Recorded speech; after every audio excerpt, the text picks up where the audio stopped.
નિદ્રાવસ્થામાં મુદ્રિત થઈ જાય તથા રોગ આદિક વખતે મૂર્છિત થઈ મુદ્રિત થઈ જાય તો સમસ્ત લોક જે વિદ્યમાન છે તો પણ અભાવરૂપ જેવું થયું, કારણ કે અમારો लोक तो हमारा ज्ञान है।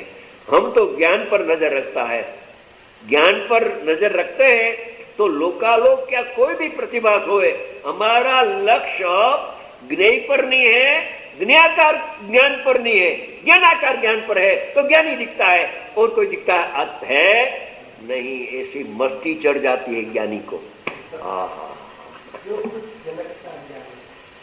जो कुछ झलकता ज्ञान में तो ज्ञेय नहीं बस ज्ञान है। ज्ञेयकृत किंचित मलिनता नहीं है, वो सहज स्वच्छ सुज्ञानी है। राग ज्ञान में जल का तो ज्ञान मलिन हुआ? मलिन नहीं होता है। मलिन हुआ ऐसी भ्रांति हो जाती है अज्ञानी को, ज्ञानी को भ्रांति होती नहीं है। दुख ज्ञान में झलकता है, उपयोग में दुख तो झलकता है, मगर दुख ज्ञान में आता नहीं है और दुख पर दृष्टि नहीं है, इसलिए दुख परमार्थ से जानने में आता नहीं है। परमार्थ से तो ज्ञान का अवलोकन करता हूं, व्यवहार से दुख का ज्ञान, राग का ज्ञान, व्यवहार से पर पदार्थ का ज्ञान होता है। निश्चय की धुन जिसको चढ़ जाती है उसको व्यवहार गौण हो जाता है और निश्चय का लक्ष्य पक्ष है। और जब निश्चय को लक्ष्य छोड़ जाता है जीव तो व्यवहार में जीव फंस जाता है। अनादिकाल से व्यवहार का जीव को पक्ष है। देखो 11वीं गाथा का भावार्थ पढ़े जरा, अच्छा है। प्राणी यानी जीव 10 प्रकार का प्राण से जीव जीता है, तो इस अपेक्षा से प्राणी कहा जाता है। तो प्राणियों ने भेद रूप व्यवहार नो पक्ष तो अनादिकाल से है, यानी प्राणियों को भेद रूप व्यवहार का पक्ष अनादिकाल से है। व्यवहार नहीं है, व्यवहार नहीं है अज्ञानी के पास। निश्चय पूर्वक व्यवहार होता है, और अज्ञानी के पास निश्चय पूर्वक का व्यवहार नहीं है। तो व्यवहार नहीं है तो क्या है? ये व्यवहार का पक्ष। पुण्य से धर्म होगा, परंपराएं धर्म होगा, ऐसा पक्ष करता है। पुण्य तत्व तो साधक के पास उत्पन्न होता है, मगर पुण्य का पक्ष नहीं है। अज्ञानी पुण्य का पक्ष कर लेता है। पुण्य का पक्ष मिथ्यात्व है। पुण्य चारित्र का दोष है। पुण्य का परिणाम मिथ्यात्व नहीं, पुण्य से लाभ मानना वो मिथ्या दृष्टि है। पुण्य तो होता है, ये सब सुनते हैं तो पुण्य तत्व है कि नहीं? पाप तत्व तो नहीं है, पुण्य तत्व है कि नहीं? तो पुण्य तत्व मिथ्या तो नहीं है। पुण्य से लाभ मानना, पुण्य को मेरा मानना, पुण्य के तत्व के कर्ता बुद्धि मानना, उसमें सुख बुद्धि मानना, वो मिथ्यात्व है। पुण्य तो चारित्र का दोष है। 5 महाव्रत पुण्य है, तो पुण्य से लाभ मानना वो मिथ्यात्व का दोष है। पुण्य तो होता है, तो इधर व्यवहार का पक्ष अनादिकाल से जीव के पास व्यवहार तो आया ही नहीं है, क्योंकि निश्चय के बिना व्यवहार होता नहीं है। व्यवहार निश्चय सापेक्ष होता है, व्यवहार निश्चय निरपेक्ष कभी होता ही नहीं है। क्या कहा? व्यवहार निश्चय सापेक्ष ही होता है, व्यवहार निश्चय निरपेक्ष होता ही नहीं है। तो व्यवहार का पक्ष अनादिकाल का जीव को है। भेद रूप व्यवहार का पक्ष तो अनादिकाल से है। एक बात अने इसका उपदेश भी एक या करो धर्म होगा, इतना यात्रा करो तो धर्म होगा, इतना तप करो, शुभ भाव करो, मंदिर बंधाओ तो धर्म होगा। बेंगलोर में मंदिर बंधाया, ये दोनों स्वामी जी ने कहा कि भले मंदिर में धर्म आपने अपने बनाया, मंदिर 12 लाख रुपया 2 मिलकर खर्चा, मगर धर्म उसमें है नहीं हो। शुभ भाव ऐसा जानना, पैसा भी गया ये क्या है? ऐसा नहीं है। धर्म रुचि वाला जीव को मंदिर बनाने का भाव आता है, मगर उसने बांधा नहीं है, मंदिर का करता नहीं है। ओहो, ये विश्लेषण भेद ज्ञान का ज्ञानी की ओरखान होना, वो भी एक महाभाग्य की बात है। ओरखान होना कठिन है, क्योंकि ज्ञानी का जो आत्मभूत लक्षण है उसको पिछाड़ना मुश्किल है। ज्ञानी के पास आत्मभूत लक्षण है, अनुभूति से पिछाड़ जाता है, और बाह्य व्यवहार से उसकी पिछाड़, क्योंकि व्यवहार तो मिथ्या दृष्टि और साधक अविरति सम्यक दृष्टि का एक ही सरखा होता है। वो भी पूजा करता है, वो भी पूजा करता है, वो यात्रा जाता है, वो यात्रा जाता है। तो कल प्रश्न आया था, देखो दूसरी बात, ये पक्ष नहीं है वो, एक कांजी स्वामी ज्ञानी है, वो पक्ष की बात नहीं है। प्रभु सुन, राग से ज्ञानी पिछाना नहीं जाता है, ज्ञान से ज्ञानी पिछाना जाता है।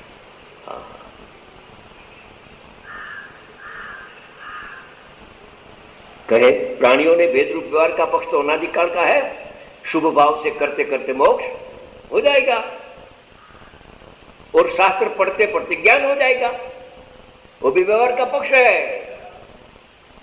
उसकी छुट्टी नहीं है पंडित के लिए। वो तो वितरागी शासन है, वो जैन शासन तो वितरागी शासन है। राग वितराग शासन ही नहीं है। जिन शासन अनुभूति को जिन शासन कहते हैं।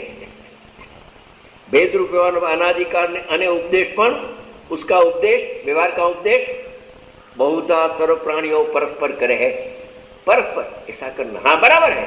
आप कहते हैं ठीक है, आप कहते ही ठीक है, ठीक में ठीक मिला देते हैं, क्योंकि अपनी रुचि है ना, ऐसा उपदेश आवे ना, हाँ बराबर है, ऐसा तो करना ही चाहिए। परस्पर उपदेश देते हैं। दो बात किया, तीसरी बात अभी बड़ी जिनवाणी मां जिनेन्द्र भगवान की वाणी के अंदर भी व्यवहार नो उपदेश शुद्ध नहीं नो हस्तालम जानी बहु कर्यो छे। ज्ञान से आत्मा, दर्शन से आत्मा, वो व्यवहार ने का कथन है, निश्चय ने का कथन नहीं है।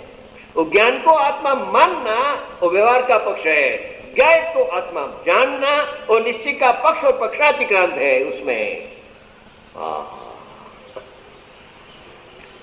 यानी जिनवाणी में व्यवहार नो उपदेश ज्ञान तो आत्मा, दर्शन तो आत्मा, स्थूल अपेक्षा से ऐसा भी आता है कि मनुष्य जीव है, रागी जीव है, ऐसा स्थूल भी कोई एकदम बिज्जा स्थूल अज्ञानी हो ना, उसके लिए ऐसा भी कहा जाता है। व्यवहार के द्वारा निश्चय का प्रतिपादन होता है।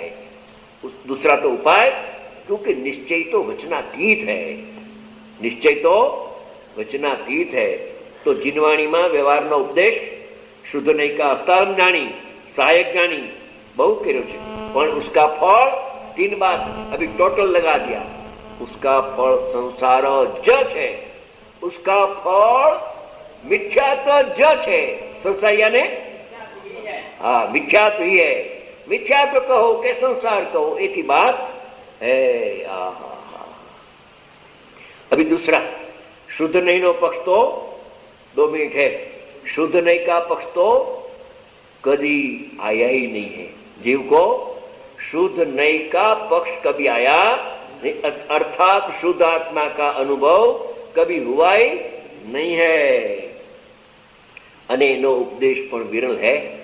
ये शुद्धात्मा है, वो शुद्धात्मा का अनुभव करना, ऐसा उपदेश तो विरल क्या क्या कोई जगह पर है।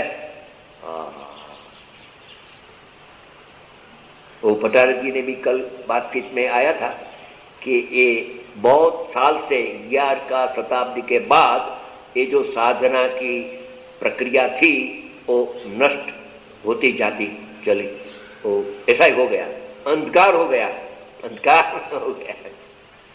ऐसा उपदेश पण विरल है। शुद्ध आत्मा का उपदेश विरल है। क्या क्या कोई कोई जगह है, नहीं है ऐसा नहीं, क्या क्या है। तेथी उपकारी श्री गुरुए, श्री गुरु आत्मज्ञानी को गुरु कहा जाता है। श्री गुरु ज्ञान लक्ष्मी जिसको प्रकट हो गई उसका नाम गुरु है। शुद्ध नहीं का ग्रहण का फल मोक्ष जानी उपदेश प्रधानता दीधो है। शुद्ध नहीं ना उपदेश का फल तो मोक्ष है, मुख्यता से दिया है।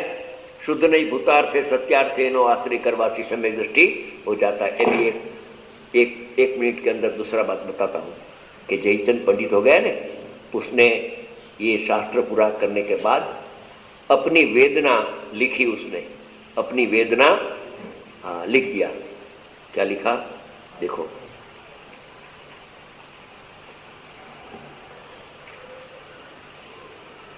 एक गुरु परंपरा चली गई है, ऐसा लिखा है।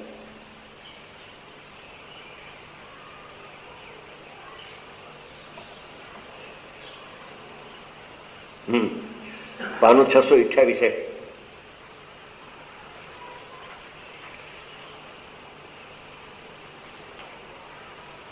જેટલું બની શક્યું તેટલું સંક્ષેપથી પ્રયોજન માત્ર લખ્યું છે તે વાંચીને ભવ્ય જીવો, વાંચકર ભવ્ય જીવો, પદાર્થને સમજો।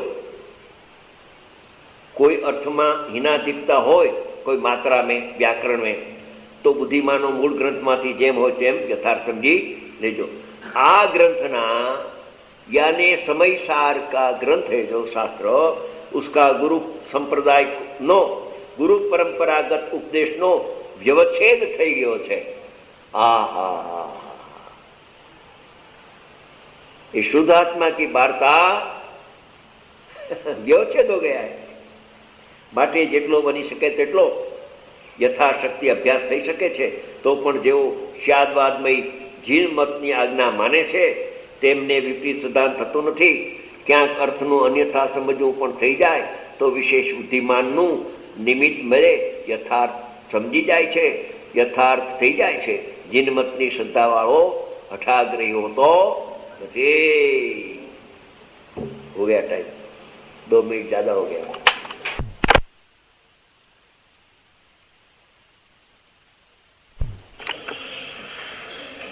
ये श्री समयसार जी परमागम शास्त्र है, जो शुद्धात्मा का स्वरूप क्या है वो बताने वाला शास्त्र है। तो आज तक आत्मा ने बहुत कुछ जाना, एक इंद्रिय होकर जाना, 2 इंद्रिय होकर जाना, 3 इंद्रिय होकर जाना, 4 इंद्रिय, 5 इंद्रिय, संज्ञी असंज्ञी होकर एक आत्मा के अलावा आत्मा को छोड़कर बहुत बहुत बहुत जाना। कुछ किया तो आज तक उसने है ही नहीं, करने का अभिमान तो किया, मगर अनादिकाल से आज तक आत्मा ने कुछ किया तो है ही नहीं, करने का अभिमान किया मगर किया कुछ नहीं है। और अपने आत्मा का अलावा छोड़कर सबको जाना, आत्मा को छोड़कर सबको जाना। मगर आज तक आत्मा ने अपने शुद्धात्मा का स्वरूप जाना नहीं है। ऐसे आचार्य भगवान के ज्ञान में आ गया कि ये अज्ञानी प्राणी ने आज तक अपना शुद्धात्मा का स्वरूप जाना नहीं है। अपने आप से तो जाना नहीं है,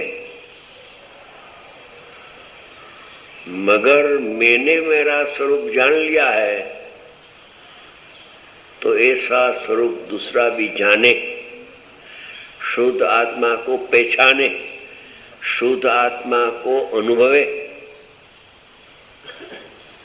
इसलिए ये शास्त्र की रचना में करता हूं। ये शास्त्र में नव तत्व का विस्तार तो आएगा, करूंगा, मगर नव तत्व का स्वरूप बताना वो आशय नहीं है।